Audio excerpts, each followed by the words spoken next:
There we go. Filters in place. Itchy, itchy. All right. Let's see how this thing is looking.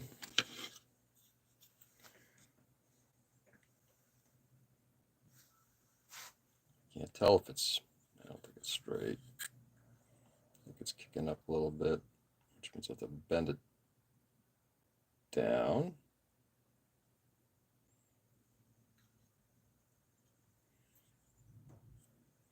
That might have been too much, but what the hell do I know?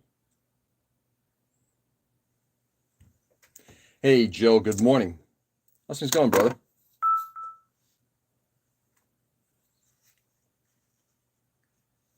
How are things going? I don't think I've seen you the last couple of days. I hope everything is all right.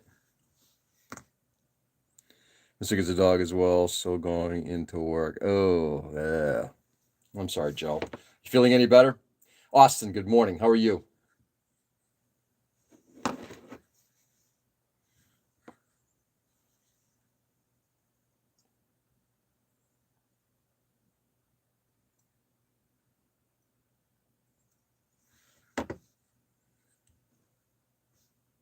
There we go. Hey, Edwin. Good evening. How are you? Feeling better now after taking every medication at CVS. Nice.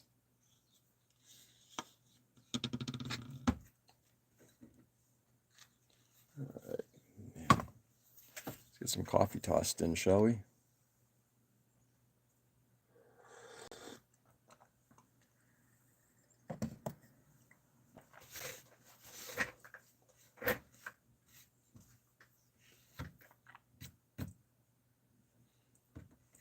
That ain't my hair. I can guarantee you that's not my hair.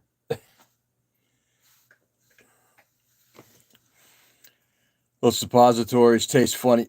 Nice. Ah, the old ones are the best ones, Joe. Nice. Let's where's my nub jar? How many nub jars do I have? I guess I got a couple.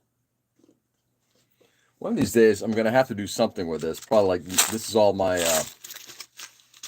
nubs and spare pieces of plastic, right? Scrap and shit. One of these days I'm gonna have to just melt all this stuff down. Do something with it.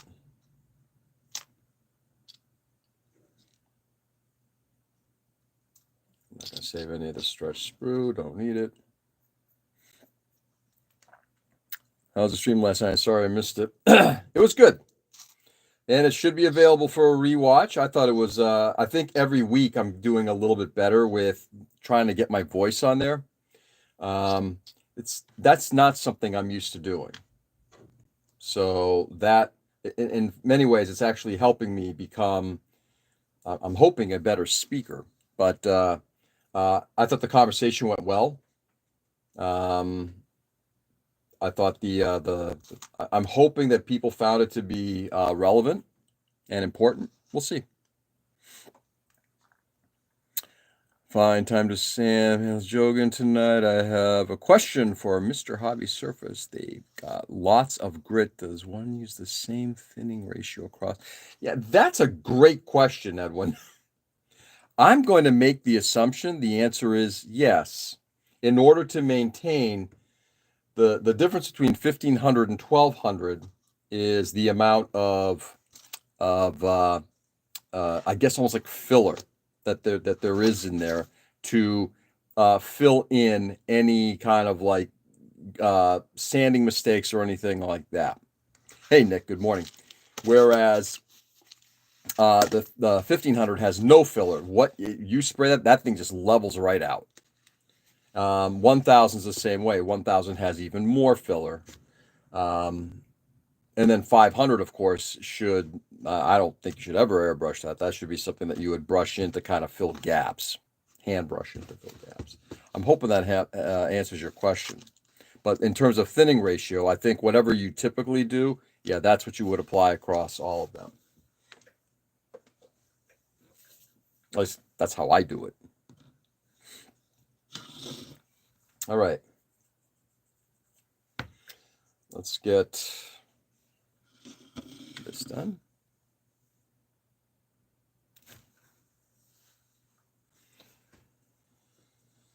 Okay. Coffee. I need a hit of coffee.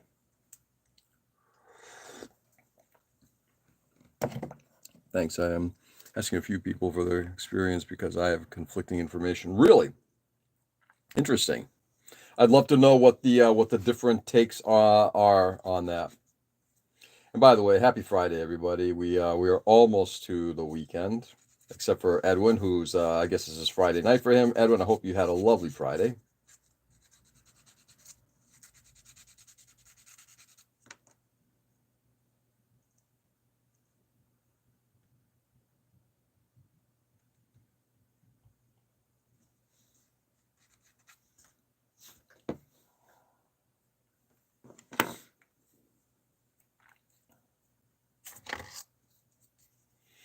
You know, Edwin, one question that gets raised from what you just asked, and that is that there most of the manufacturers of paints and thinners never discuss how, except for I think maybe Mission, because they have such a specific thing that they're supposed to do.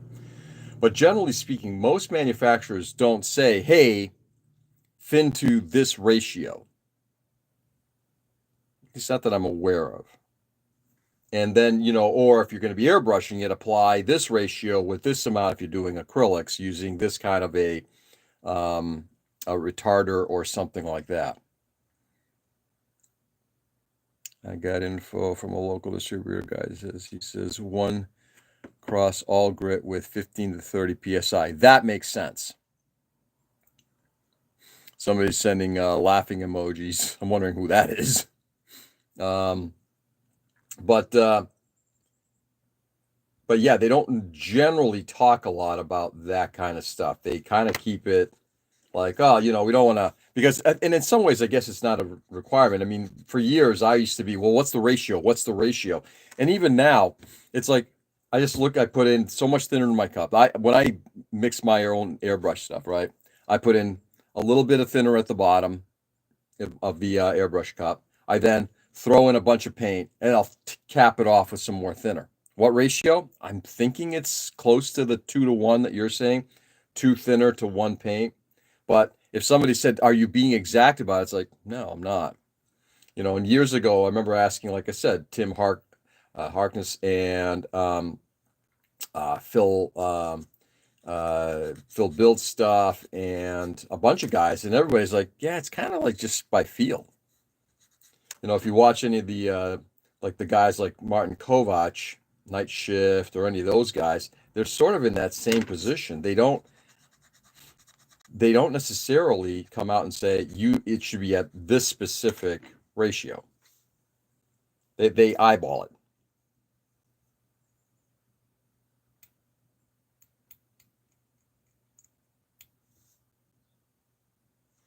The only time I'm a little bit more particular about ratios, and again, I still eyeball it, is when you thin it, drop the pressure in order to do something specific, like an ultra fine line or something like that. Spadonia Adams, I farted on it. Did you now?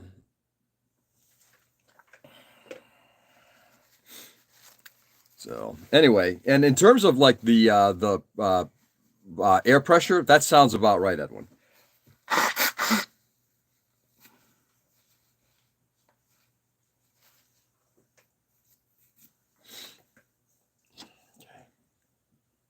All right, let's get this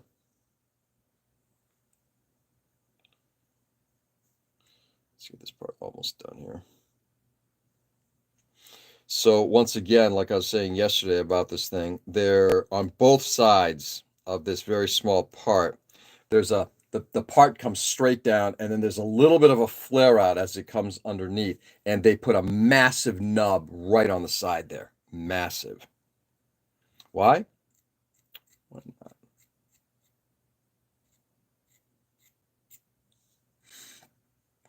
Everyone's spray is different as long as you don't over thin to the extreme. You are good. Different needle sizes. Also change the way, exactly, 100%. Yeah, needle sizes are also big. In fact, when spraying VMS,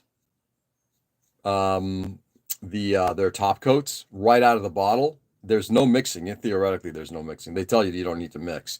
But if you spray, they say use minimum of a 0.4 needle and approximately what pressure you should use just to get the stuff through. Yeah, Nick, you're 100% right.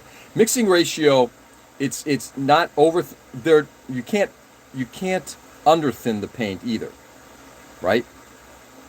Hey, Anthony. Good day. Good day. What's going on? But it also depends on what you're looking there. And I'm starting. It took a while, but you start to understand the reason why when people I can't give you a definitive answer. It's like it really depends on so many factors and the application of those that you're looking to use. Under thinning will make it not spray. That's correct. And also, it'll create its own issues where it's not just it won't spray. You could get a lot more splatter depending on your pressure. Then at the same time, I'll use another example of one of our members at Patriot. He sprays Tamiya, the traditional acrylic lacquer, whatever they have there. He sprays Tamiya unthinned at 50 psi. And we all were like, when we first heard it, it's like, Mike, did you just say that you? And he's like, yeah. He's like, I've always done it that way. And when you look at his finish work, it's really good. So once again, you can buck the trends if you know what you're doing.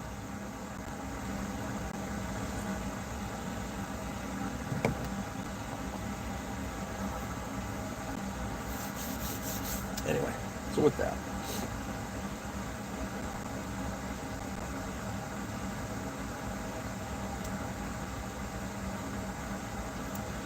All right, we are almost done with this one. Then I get the pleasure of working on the other one.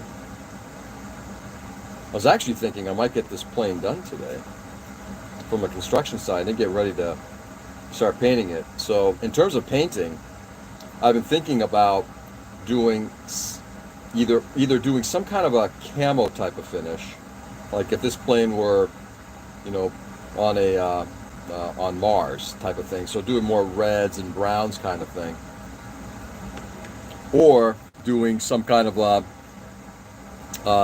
just using my circle cutter and cutting masks and doing almost like a different radius circles and doing each one of those colors a different color. Kind of like a modified version of what Austin did, except with a lot less modulation between the colors, just harsh cuts in the paint. Haven't decided yet. I'll probably just wing it and not overthink it as long as it works. Exactly, Edwin. That's the whole thing. I think the starting of hey, look at it as and what are you spraying, by the way? I think that's an important question. Are you spraying lacquer? Are you spraying a water-based acrylic, an enamel? Enamel is another one. It's like that one. That one you can almost, from my recollection, I don't spray a lot of enamels, but my recollection of spraying enamels is that stuff is so heavily pigmented, and it'll stick to anything. Yeah, you definitely want to thin it, but it's like you can thin it pretty well, and you're still going to get a great spray. I actually want to start doing a lot more of that. There's something about enamels that stuff just sticks. It's lethal, but it sticks.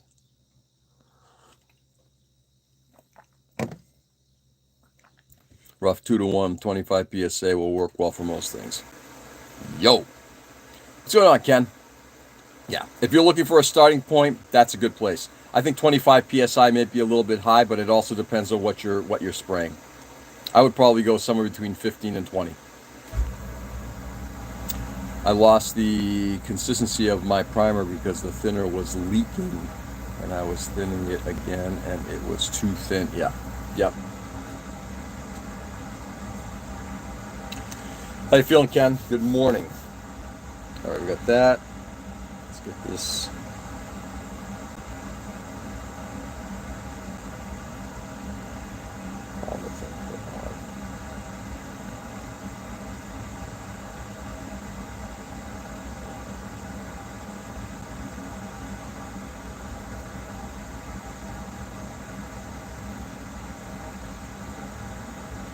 I'm assuming those are supposed to be there. Fuck knows.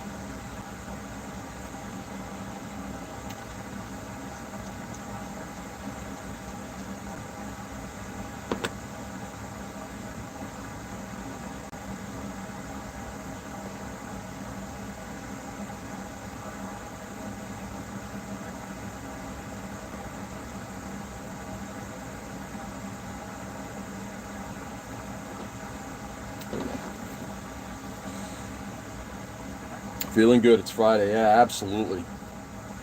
Hopefully your workload will be fairly light. Mine actually promises to be kind of fun, at least from the early part of the day. So I'm installing an audio system, and I mean an audio system. So we're talking about a really nice pair of tower speakers, and and a receiver, running it all, and just going to be showing the guy how to listen to his audio system. And then later in the day, I'll be driving into Boston to take a look at another project for an existing client.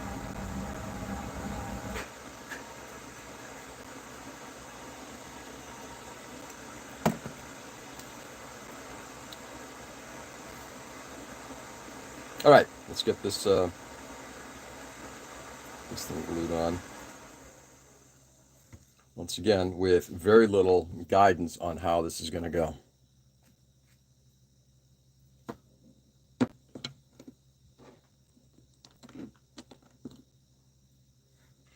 So anyway, Friday. Anybody got anything special going on today? Like I said, we are having our Patriot meeting tonight, which I'm happy about.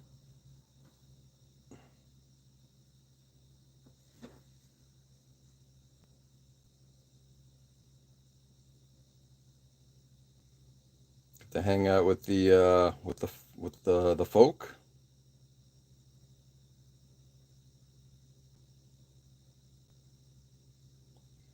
Fine folk with the club. There is no way of getting this thing perfectly aligned, because there's no way of getting it perfectly aligned.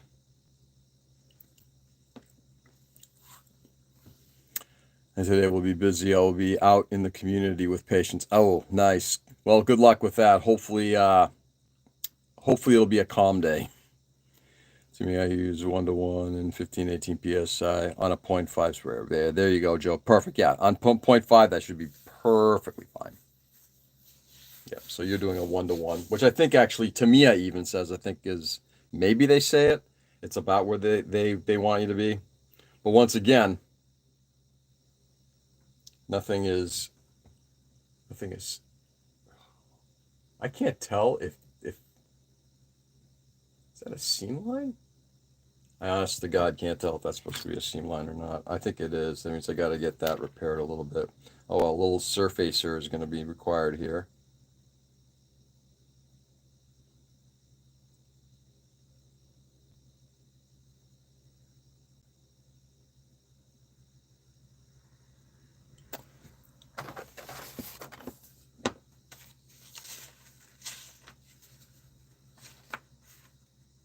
Have I said how much I really fucking hate this model?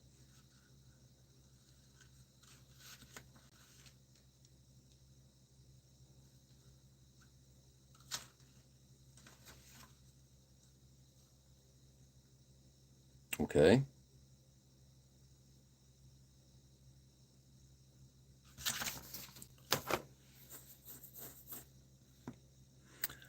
See, I thin Tamiya 1 to 1.5. Oh, I see. Okay, Mr. Outlier.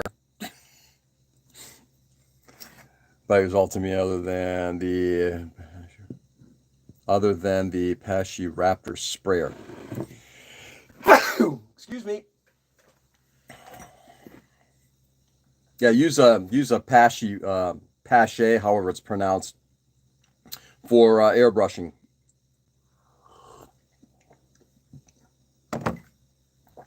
One other interesting thing, the guy I was just saying who uses Tamiya straight out of the bottle, right? No thinning at 50 psi. He also used to have a double action airbrush. Now he's single action, on off, on off.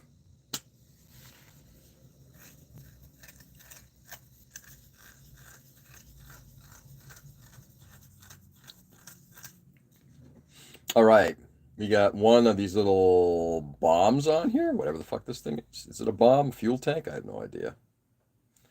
There's one. Let's get the other one on.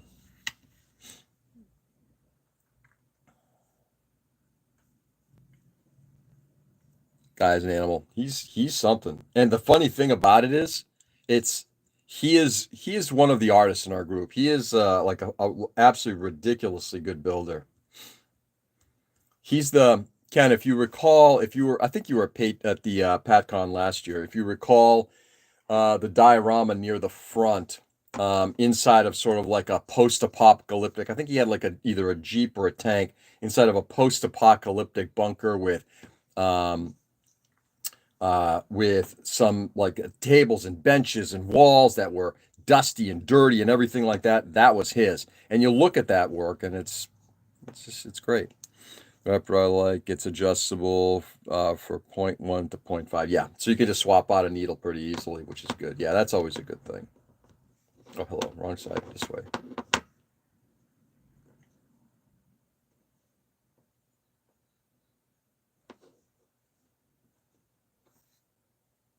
There we go. All right, let's clean up this other one. Then we can officially trash. I think this is the last runner. I think it is. Yeah, I love that duo. It was right near the bay doors. Yeah, exactly. That dial. Yep. That's Mike's work. He also, as a cool down project, he did a Maquet thing a couple years ago. He's like, yeah, I needed to move away, do something a little bit, and he did this absolutely fabulous Maquet in next to a brick wall, which he had a poster of Eddie from shit, what's the band? Iron Maiden, which he had made and everything like that, weathered, dirtied it up, everything like that. And he's like, it's just a cool down thing. And I'm looking at it and it's like, I hate you. He's that good. So we got, this is I think this is like one of those important conversations that, we have to understand. I say I hate you because it's like I'm so envious of it. I don't. I'm joking about it, right? If it had a self-cleaning function, that would be a game changer. Yeah, that would be nice. I would love if somebody actually came up with an airbrush that had a self-cleaning feature. Oh my word. Life would be great. Um, I joke about, like people like that because, they are world class. It's like to them, it's like there's an artistry that they have that I don't. My wife was saying, we're talking about my older daughter has started doing some work on the Batman 1935 plane. It's not going to be ready for tonight, unfortunately, but she started doing the painting on that, and we were talking about color theory because that's like I don't have it. It's like it doesn't work in my brain. I don't understand it very well. All mine need cleaning. Self cleaning would be amazing. Yeah, but my wife says, yeah, yeah, I heard you guys were talking about it. And she says, yeah, you just don't get color theory. It's like, no, I don't. Um, that's why I brought her into the mix to help out with that because she she's like, I'm not really good at painting clouds. Let me show you how sucky she is.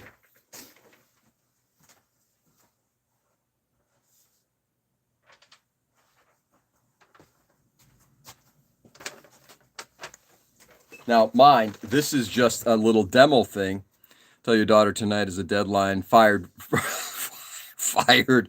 I already told her, and it's like, but look, I have no sway over it, and it's unfortunate. Am I disappointed? Yes, but I get it. She's got a lot of stuff on the plate. But she started doing like the basic breakdown of it. And if you're taking a look, so she's doing like a little bit of cloud experimentation, just kind of doing some stuff here. And then she's like, okay, so this is, I think, what we're going for. And I'm looking at that. I'm like, yeah, that's kind of what I'm going for. That's kind of what I like. And then she's like asking specific questions. Say, look, this part is on you, meaning that I'm not going to steer this conversation in terms of like, you see what the background is. She's got the plane next to her and everything. And I'm just suggesting just find what makes sense for you. What you think would look good. And she's like, I'm not really good at this. So I'm like, I couldn't come close to doing this. That is not something I can do.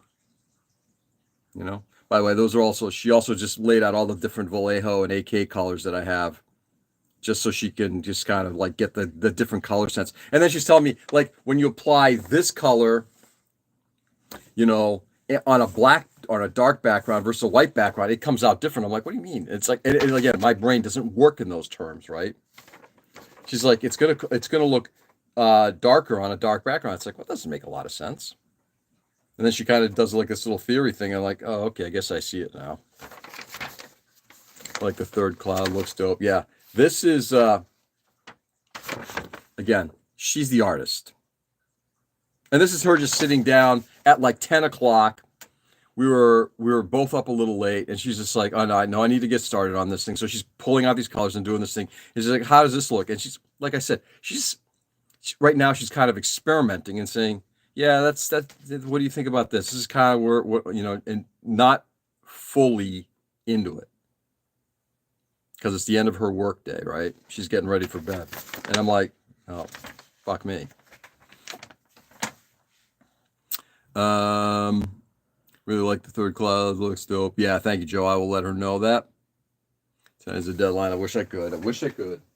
She's even come up with like the perspective. Like if you see the perspective on this thing, it's kind of got almost like you're not looking at it dead on, but it's almost like it's got a bit of a twist to it. So it's got a little bit more perspective in how it's being presented. That one edge is, or the way the wings themselves are a little bit more compressed as it's further back and closer together. That forced perspective look.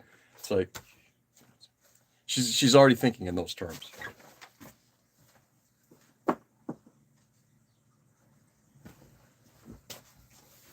Anyway,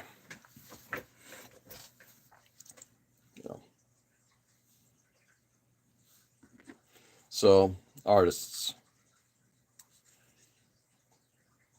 they drive us batshit crazy because they're just so damn good.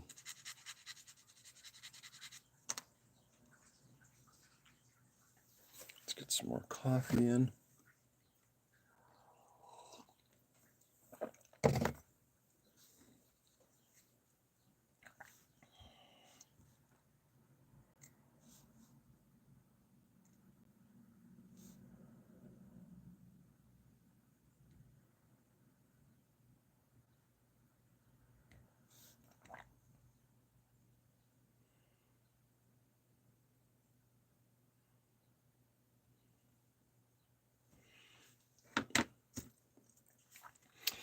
Anyway.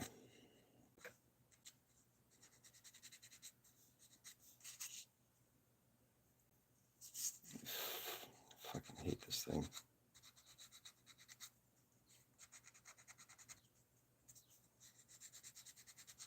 There was and I say that, and I'm still working on it because ultimately I understand that this model just sucks ass, but I still have visions for doing something with this thing because I really wanted to work on, like I've been mentioning, this comes from what we call the Kirk collection, and I've wanted to work on a model from the Kirk collection. And frankly, I don't think that any model that I'm going to work on from that collection is going to be an easy thing to do. A lot of it's older stuff that has its challenges. But something that John Bias said a while ago when he was working on an original, pre-Maquet when it was called SF3D. I can't remember which one it was. He was working on an older one, and he's like, this thing just sucks. It's like its fit and finish is awful. It's this and that. And he's assembling it, and he kept on challenging himself, because John's very much a, his mantra is, if you're not having fun, you're doing it wrong. Remember that you sent me the glouge sticker a few years ago? I found a good way to save it by using a sketchbook. Found the idea from an Instagram post. By putting it, I found a good way to save it by using a sketchbook. Meaning what? Are you putting it in the sketchbook itself? That's kind of cool. Interesting. Interesting. What was I just saying? Hold a second. I don't remember what the hell I was just saying. Sorry, I'm kind of getting distracted here by trying to get this thing done. Oh yeah, John Bias. And he was having such a hard time. He's like, he's multiple times he came very close to just saying F it and just chucking it. But John would never say F it, but I'm sticking it to the page of a sketchbook. That way I preserve it and I just stick it somewhere. Yeah. I think about those things too, Edwin. It's like if I get a lot of, I'm fortunate to have a number of really good stickers from people. This is why I put them on my carrier boxes, because there's less chance of them getting damaged, and it's a great way of publicly showing a lot of the really cool stickers and slaps that I've gotten over the years. In fact, I've got a bunch. I just kind of collated a bunch of them the last week as I'm doing cleanup in the other side. But yeah, cool. Glad you have and I appreciate that that you saved it and it's going into someplace special. I appreciate that.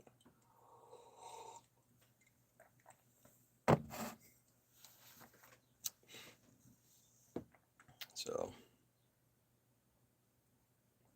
but this model is kind of like I was just saying with John. It's like I'm not having fun, but at the same time, when John got to the finish phase of it, like when he was actually doing the painting and weathering, that's when things kicked in. John's never been a fan. He says it straight up. He's like, I don't like the construction side. I like the painting and weathering. Yeah, I get it. And this is maybe like the difference. I actually like the construction side. Fudge and a half. Give me a second, guys. There it is. Thankfully, it wasn't super tiny.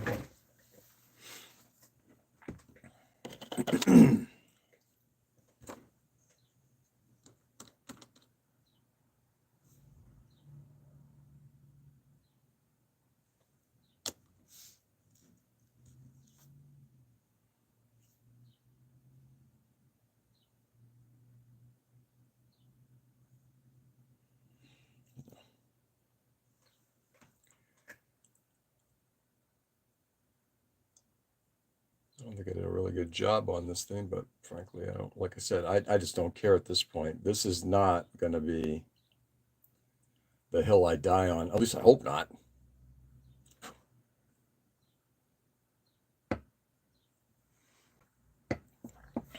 Not going to be the hill I die on.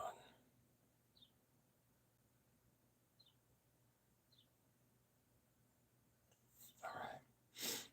So you see, actually, they got 2 locator pins on there right at the top. I'm likely going to just, as soon as this thing all dries and everything is all set, I will likely cut those off and just glue these things on wherever it says. I did not glue on. What's interesting is they said you have to drill in the locator pins. And I thought about that. Well, that's kind of stupid, but I can understand why they might have done that, because this is the pre-production version of this plane, and maybe the production version actually had no bombs or whatever. Maybe they're fuel tanks. I don't know what these things are. I'm assuming they're fuel tanks, actually, given their shape. There are no fins on these things, so it's likely fuel tanks. So given that they're fuel tanks, it could be that the production version didn't have fuel tanks on there. Don't know. Or if you don't want to put the fuel tanks on, Okay, those are done. So while we're waiting for that, let's get the antenna on.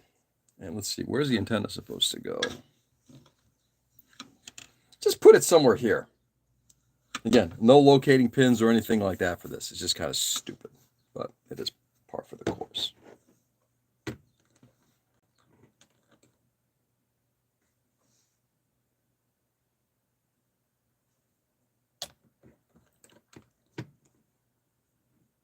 It's not in all the notes he had. No, the only one he had was something about cutoff point for P59A/B, which had a slightly broader chord. I have no idea. In fact, you know what? Let me take a look at something afterward, Nick. You bring up a very good question. I'm going to take a look at something here.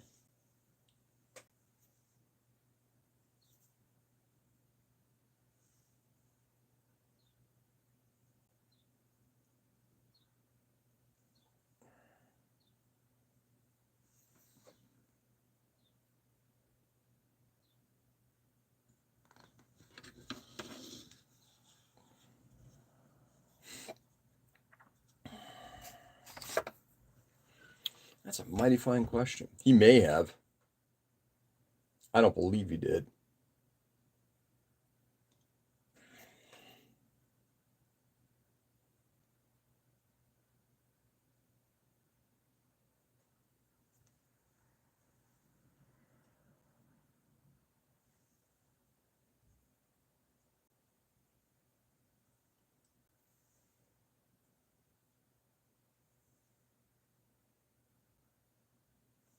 All right. Let's get. I'll have to clean this up afterward, but that's okay. Bang.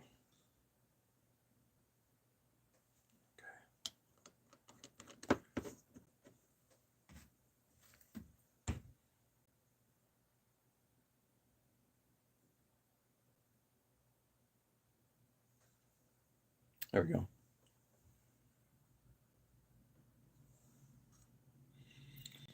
It's almost like it's in alignment.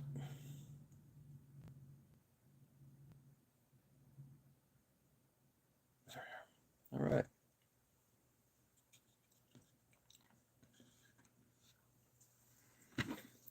Can stay a little late today because my younger daughter does not have to go to school first thing. She's got what is it? The seniors have if you got study first thing, you don't have to go in. She's like, all right, cool. All right, let's see if we got notes here.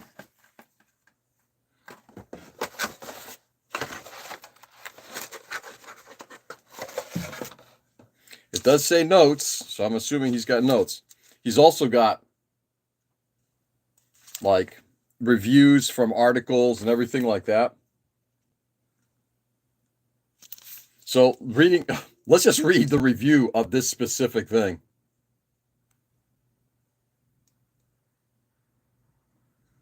This is the Airacomet AB. So this is the, I guess the standard version of this thing. Wow, those machine guns came a lot more forward than mine. Anyway, I'm fine with that.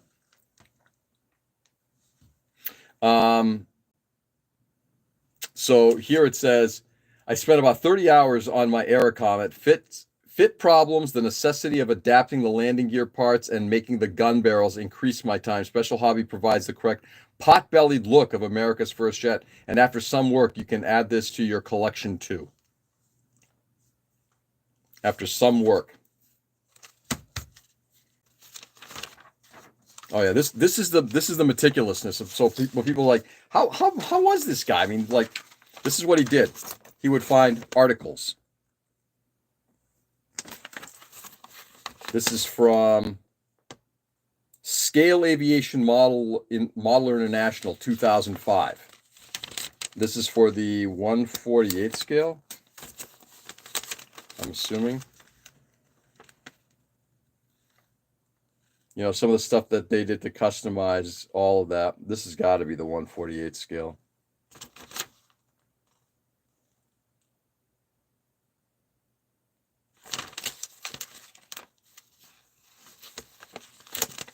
And again, he's got the tinier version here.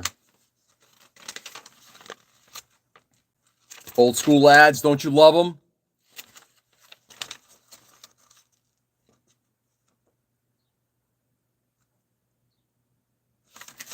This one I might actually kind of enjoy reading.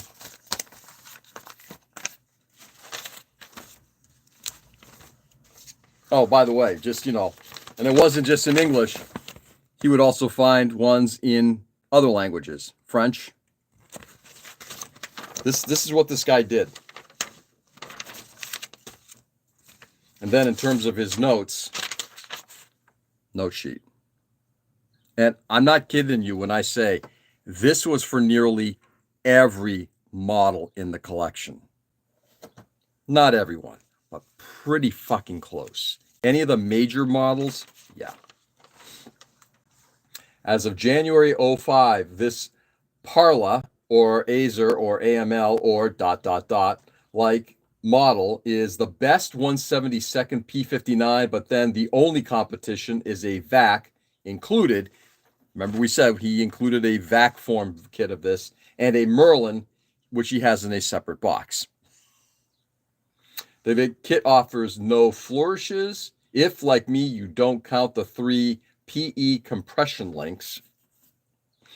And the cockpit sidewalls show it. But at least the only important to make are the guns needles, and the overall molding is refined and reasonably detailed.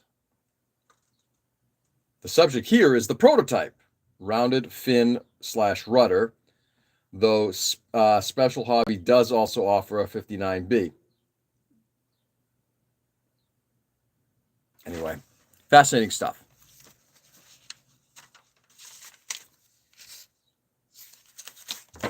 Fascinating stuff. Whoops, knocking shit over.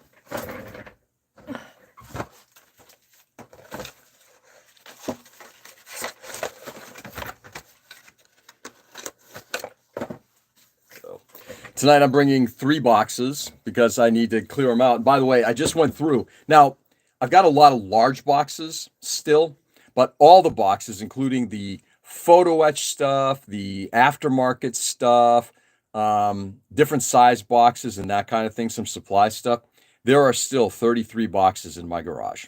I did a count yesterday. I'm like, how many do I still have left? 33.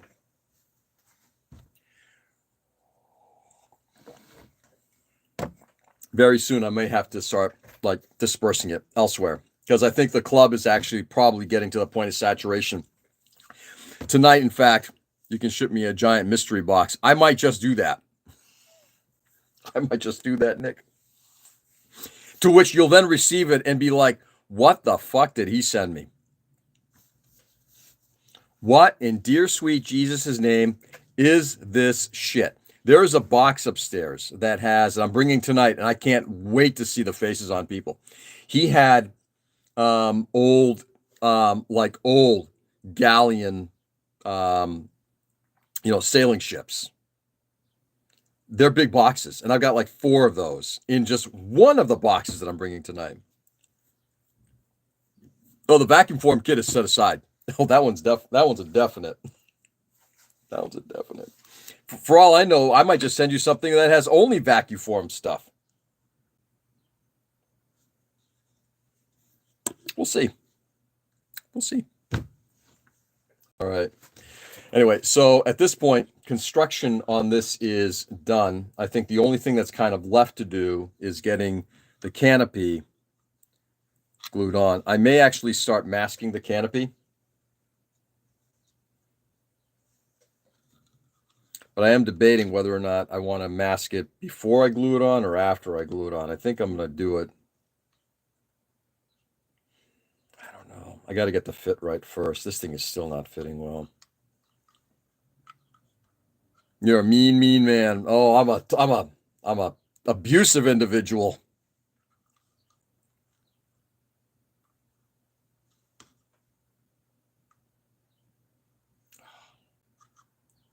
That's going to require, that's just so bad. So fucking bad.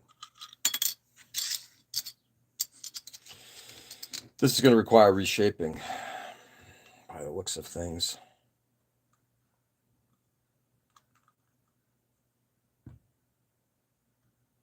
Let's start bringing some of that down. Let's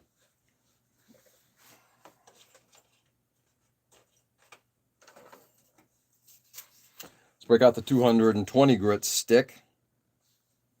Try not to push on the guns in the front.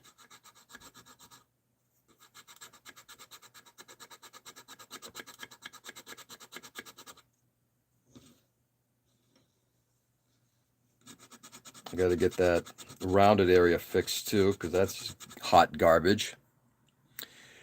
Good morning, Mavis. How are you? Happy Friday to you.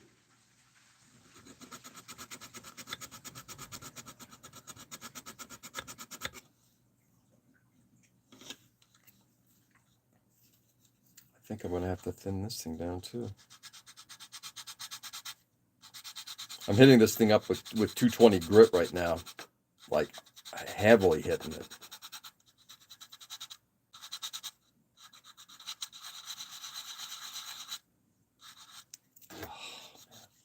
Just to even get this thing close to being in shape.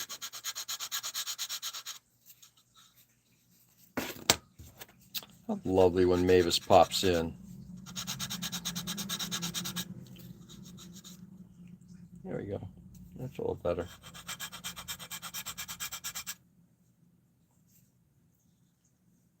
Again, hot garbage. Hot garbage. In fact, I'm wondering if the vacuform kit would have been easier to make and less of an issue.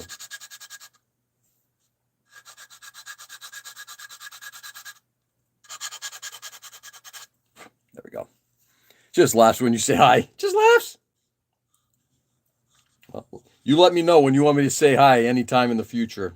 If it helps me. Having kids laugh is a good thing.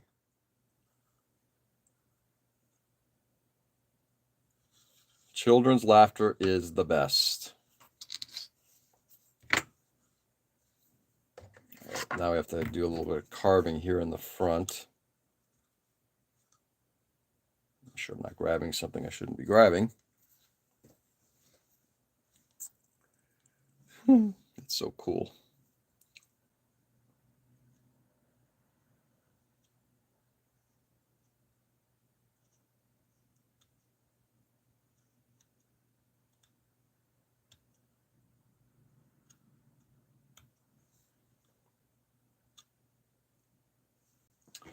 All right.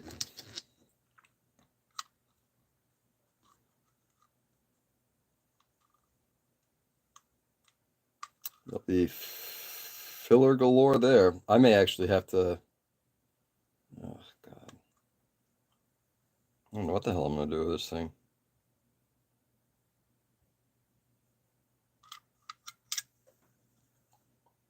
Shite. Nice. It fell inside. All right. All right, I'm going to just take a quick peek at this one last time. I'm starting to rethink this. I think I might not have to glue this thing in place. In fact, interesting thing, as soon as I carved out that mess in the front there, this all changed. The whole shape on this thing, I forget the term, but they're on different curve rates. So the curve on the canopy is much steeper. So the sides are almost exactly where you want them to be, but the top of the canopy exceeds the fuselage. The fuselage has a lighter gradient, I think is the best way to put it.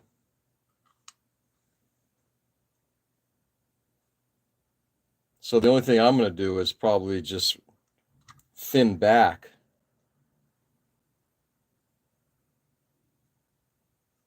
I think I'm just going to have to thin back some of this material and just pray for the best. Because I'm not going to reshape the fuselage. I mean the canopy. I'm not going to do that. I'm also not going to go out. And I probably have an aftermarket one sitting in one of the bins in the garage, boxes in the garage, but I'm not going to go out of my way to do that. To go looking for something.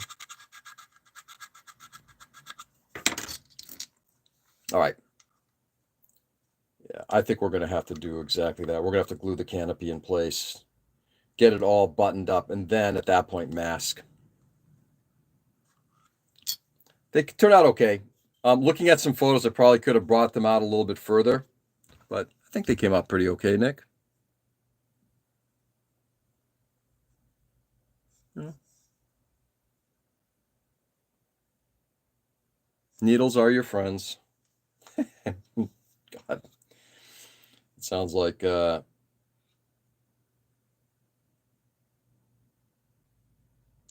me sound like a heroin addict there for a second. All right, last thing I'm going to do, and then we're going to call it a session. We're just going to hit these things with a little thin cement. We're done.